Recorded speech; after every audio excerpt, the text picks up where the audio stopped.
Welcome back to the deep dive. Last time, we explored the formative years of Paramahansa Yogananda, Right. really digging into that early, pretty powerful yearning for something, well, something beyond the everyday. Yeah, even as a child, that pull towards deeper understanding. Exactly, like his desire to run away to the Himalayas and, his total disinterest in conventional success. He was definitely on a unique quest. And as we continue that journey today, those early experiences are, well, they're absolutely key, aren't they? Mm-hmm. They really laid the groundwork for the pivotal moment we're looking at now. Yogananda's meeting with his guru, Sri Yukteswar. Yeah, And this wasn't just like a casual encounter, it was the result of intense seeking, of really heartfelt prayer for guidance. exactly. And, as we delved into this meeting and the relationship that grew from it, it brings up some really compelling questions for us, for the listener, too. Like what? Like in our modern lives, Yeah. what does it actually mean to find a guide or a mentor in a world that often emphasizes just, doing it all yourself? Can that more traditional idea of learning through devotion, maybe even a degree of surrender, can that still hold value? That's a big one. And how do we even navigate mentorship today? How do you build real trust? And recognize learning that happens, way outside of formal institutions, outside of getting a certificate or something. Yeah. Okay, so let's unpack this really significant encounter. Well, what's fascinating right from the start is the intensity of the desire that came before this meeting. Right. Yogananda wasn't just sort of hoping for a guru. The autobiography describes these fervent prayers, this deep spiritual hunger for a direct connection with the divine. He really wanted it. He really did. And it's also interesting, his early connection to the image of Lahiri Mahasaya, who was in the same spiritual lineage even before meeting Sri Yukteswar. Ah, okay. It suggests this almost magnetic pull towards a very specific path, you know? So it wasn't just a random shot in the dark, was it? There was already this kind of resonance there. And then the meeting itself in Benares. Yeah. It wasn't some huge, dramatic, orchestrated thing. It almost sounds surprisingly, well, ordinary at first glance. Precisely. The narrative really highlights how sudden it felt. Yet for Yogananda, the recognition was instant, utterly transformative. He just knew. He saw in Sri Yukteswar the guru he'd been longing for. In Sri Yukteswar's greeting, "Oh, my own, you have come to me. How many years I have waited for you." I mean, those words are incredibly powerful. Wow. Yeah. They speak to this destined connection, a meeting that felt almost inevitable. That paints such a vivid picture, doesn't it? This sense of like mutual anticipation, years in the making. Yeah. So what were Yogananda's first impressions of Sri Yukteswar himself? What kind of person was he? The autobiography portrays him as having both strength and gentleness, radiating wisdom, and even in their very first interaction, Sri Yukteswar offered Yogananda the use of his hermitages right away, which tells us immediately that Yogananda's focus was purely on spiritual growth-seeking wisdom, God contact, not material comfort. It really underlines the seeker's priorities here. Right. His goal wasn't comfort, it was insight. And the bond that formed between them, it sounds like it was immediate and incredibly profound. Absolutely. There's mention of Yogananda's, like, awe at how well Sri Yukteswar understood his inner self, right? From that first conversation. That's not your typical first meeting. Definitely not. This immediate recognition, it kind of underscores the idea that this student-mentor thing can be based on a deep, maybe even pre-existing alignment of purpose, of energy. Suggests the search for guidance is often maybe a mutual recognition. And what's remarkable there is that level of deep attunement. It's beyond just intellectual understanding. It really hints at a soul-level connection. And Sri Yukteswar's role isn't presented as, this remote, inaccessible figure. He's a nearby presence, someone intimately aware of Yogananda's specific spiritual needs, ready to provide direct guidance. So this sets the stage for a very specific kind of learning, a different kind of guidance. It wasn't just about formal lessons or studying tests, was it? Not at all. Sri Yukteswar's teaching style, it was characterized by this striking directness. Oh, so? Well, he had this almost uncanny ability to perceive Yogananda's thoughts, his level of attention. Really? Yeah, there's that famous anecdote where he tells Yogananda, "You are not here," just because his mind had wandered. Wow. It's a perfect example of this constant emphasis on being fully present, inwardly focused. That's intense. Sri Yukteswar's direct approach really highlights how important it is for a mentor to be actively engaged, demanding presence, challenging those mental distractions.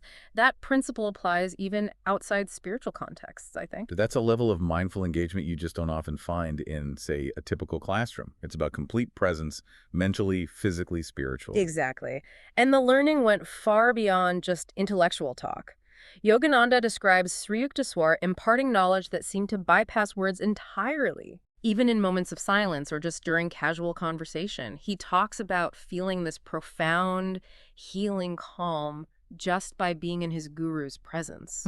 Think of it less like a verbal lesson, more like an energetic shift maybe, or a deeper understanding that just arises from being near someone who embodies that knowledge. It suggests a transfer of understanding beyond just words. It's almost like absorbing wisdom through osmosis or something. But okay, Yogananda wasn't just a passive sponge in all this, was he? He had his own active part to play. Oh, absolutely. Sri Yukteswar placed a strong emphasis on the need for self-effort. Right. He guided Yogananda in Kriya Yoga, these specific breathing and meditation techniques meant to speed up spiritual evolution. He presented it as a vital tool for liberation. A practical technique. Very practical. And his statement that the yogic key will not lose its efficiency even after he was gone physically, that really underlines the lasting importance of the personal practice alongside the guru's guidance. So it's truly a partnership. Guidance is offered, sure, but the student has to actively participate, has to strive for their own development. Exactly. Which brings us to this fascinating dynamic of devotion and surrender in the guru-disciple relationship. In our world today, those terms can feel a bit loaded sometimes. They can, yeah. How do we square that with encouraging genuine learning and critical thinking rather than just, blind obedience? That's a really important point to think about. The autobiography certainly shows Yogananda's deep devotion, his willingness to surrender to Sri Yukteswar's guidance. There are examples, right? Oh, yeah. Instances where Sri Yukteswar could be quite stern, yet Yogananda accepted it with trust.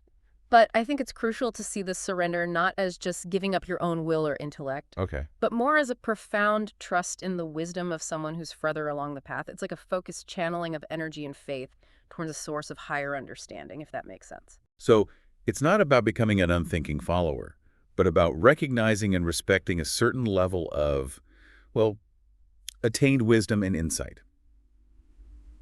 Okay.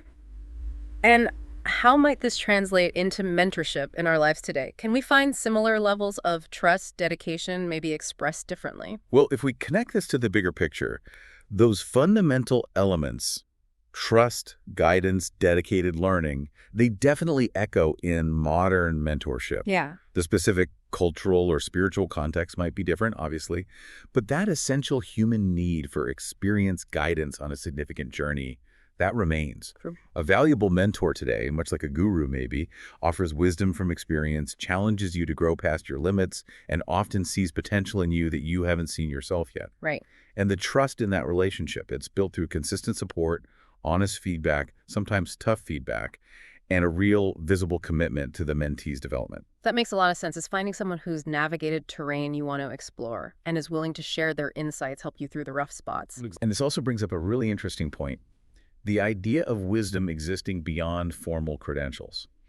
Sri Yukteswar, despite his deep spiritual understanding, his knowledge of scriptures, he didn't have a string of academic degrees, did he? That's right. His example kind of challenges our modern obsession with formal qualifications, suggesting real wisdom often comes from experience, introspection, guidance from those with lived understanding. That's exactly it. His wisdom wasn't just a product of academic work. He had this deep, intuitive understanding refined through dedicated spiritual practice, direct personal experience. His view on the limits of academic credentials for spiritual realization is pretty clear in the book. You know that quote about saints not being produced in batches every semester like accountants? Yeah, that really makes you stop and think, doesn't it? It certainly does. It challenges our preoccupation with formal qualifications and reminds us that real wisdom, profound understanding, it can come from all sorts of paths and sources. Lived experience, deep thinking, guidance from someone with that deeper insight. It seems to hold huge, maybe irreplaceable value. Yeah, which prompts a question for everyone listening, maybe. Where are you placing your primary value when it comes to learning and growth? Is it Uh, all about collecting qualifications, or are you also open to wisdom from direct experience, from mentors, from sources that don't fit the standard academic mold? Definitely something to ponder. Now let's dig a bit deeper into how that crucial element of trust actually developed between Yogananda and Sri Yukteswar. Were there specific moments where that faith was tested or strengthened? Well, the autobiography talks about a pretty significant incident with Yogananda's older brother, Ananta. Okay. Ananta tried hard to talk him out of becoming a sannyasi, taking the path of renunciation. Family pressure. Big time.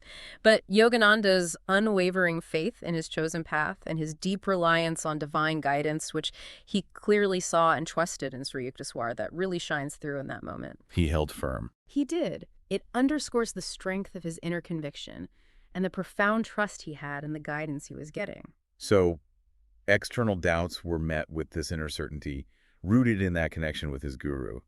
And we see lots of examples of Sri Yukteswar's guidance directly shaping Yogananda's path, don't we? Oh, absolutely. From accepting him into the hermitage right at the start, to his role in Yogananda's education, even if it wasn't strictly traditional, Right. and of course the continuous spiritual instruction. Yeah. Sri Yukteswar provided not just deep spiritual teachings, but also really practical guidance within that framework. He nurtured Yogananda's spiritual growth in a very individualized and direct way. And what was the ultimate result of this intense relationship? What was the transformative power of their connection? The autobiography paints a really vivid picture of Yogananda's deep, lasting spiritual growth, his journey towards self-realization under Sri Yukteswar's patient, insightful guidance. Sounds profound. Sri Yukteswar's consistent presence, his illuminating teachings, his unwavering support, all these things combine to create this profound, enduring transformation in Yogananda's understanding of himself and his connection to the divine. So as we reflect on this pivotal meeting and the incredibly transformative relationship that followed, let's maybe circle back to those initial questions we started with. Okay. What does it truly mean to find a guide or mentor today? Well, it seems it's about finding someone who resonates with your deepest goals, who can offer wisdom and solid support as you navigate your path. And someone you can build real trust with, mutual respect. Exactly. And can wisdom still be passed through devotion, through a willingness to learn, maybe even surrender some assumptions? It certainly looks like an open heart, a trusting attitude can be powerful fuel for deep learning and real growth. And when we think about mentorship, building trust, and valuing learning beyond just credentials, Yogananda's experience is a potent reminder, isn't it? How so? True growth often means being willing to look beyond the usual structures, to really value experience and insightful guidance alongside academic achievements, and to cultivate relationships built on genuine trust and a shared commitment to that journey of learning and self-discovery. Absolutely. It really makes you wonder, in our world today, so focused on credentials, on individual achievement, can true wisdom and transformative learning still come from relationships marked by that deep trust, that willingness to learn beyond conventional frameworks? It's a powerful question. It really is. And maybe a final thought for you, our listener. Think about the mentors in your own life, those people who really guided you. What was the fundamental nature of those learning journeys? What were the key elements that made them so impactful, so transformative? That's a question I think worth mulling over long after this deep dive is wrapped up.